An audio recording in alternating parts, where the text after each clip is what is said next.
Katulad nito. Ano ito? Sa Katule? Saan kababalagan ang matutuklasan natin ngayong araw? Marami nangyari daw sa bahay na ito. May tao dito sa lumang bahay. Mukhang may kapit siya. Naabutan ko si kuya dito nakatalikod. Ha? Mo ko binibidyoan. Ano yan kuya sa likod mo? Kuya, Ito eh. Bakit ba? Mo ko binibidyoan. lumang gamit ito nandito kaya pinasok ko. Wala namang bantay. Luma din naman to eh.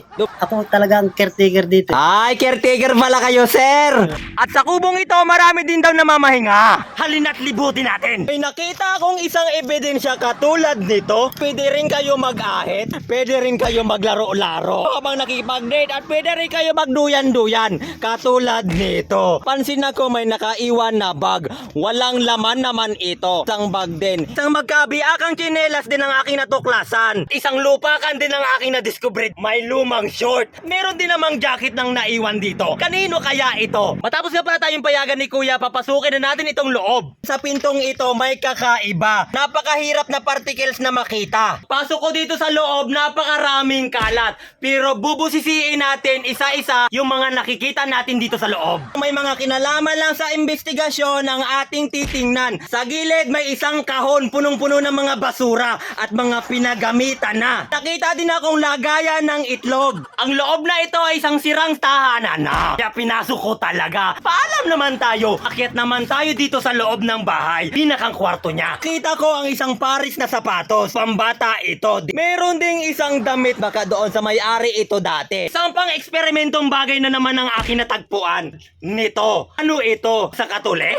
Pero napansin ko dito sa loob, napakadumi. Katulad nito. Ang saya-saya. Marami lang siguro itong bakterya pero kung mapapansin ninyo, mukhang malinis naman. Kailangan kong malaman kung anong kwento talaga ng bahay na ito. Mula sa maliliit na bagay na mga basurang ito, nakita ko ang isang invitation card. Presidential Hotel. At hindi rin mawawala yung mga pampaganda. Baka sabihin nyo, dala ko na naman itong mga gamit na ito. Hindi pa malaman sa aking investigasyon na ang mga nakakalat na ito ay naiwan lang. Kaya naman may pumunta talaga dito para magkaroon ng himala. Sa tabi na ito, may nakita akong isang ebidensya. At kakaiba siguro ang mga nagaganap dito dati. Dahil wala naman tayong video, hindi malinaw sa aking investigasyon kung may katotohanan talaga ang nangyayari dito. Alam ko lang, base sa aking spekulasyon, ito daw, isang tahanan na wasak na. Ayon sa science, may gumamit ng gatas na ito at katulad din nito. Dahil ang gamit talaga nung unang panahon ay moron. Para magkaroon talaga ng linaw,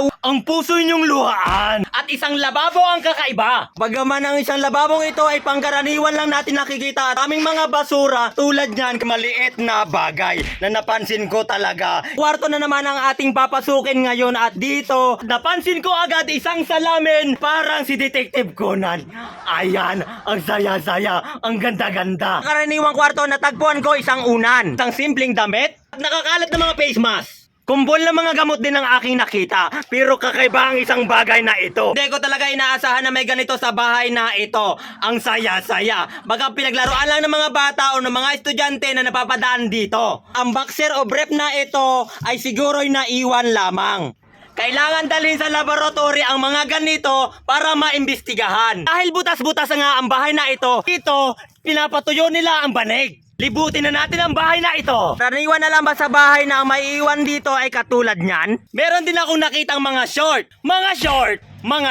at pajama. Isang damit din ang nakasabit. Ito nga pala ay lumang kulungan ng mga manok. Kapag may manok, may itlog. At kasama ang lutuang ito. Kita ko din ng mga pakalat-kalat na mga gamit. At pang-ahit ng buhok. Isang short din ang nakahangir dito. Grabing napakalinis ng tubig nila. Ang lakas ng tulo dito. At sana sa pagpunta ko dito ay wala nang pumunta ng mga stranger. Masaya lang isipin yung mga tao pumupunta dito. Wag naman ganon. May mga pagkakataon na may mga abandonadong bahay na hindi dapat pinupuntahan. Dapat ka-respeto, di ba? Luma na yung bahay, luma na yung manukan, luma na yung lutuan, at saka yung may mga tubig-tubig dito.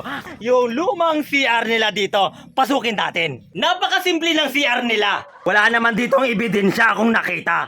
Pero napansin ko, isang balat na naman. Pakiusap, wag na kayo magpunta dito kung ganito lang yung gagawin ninyo.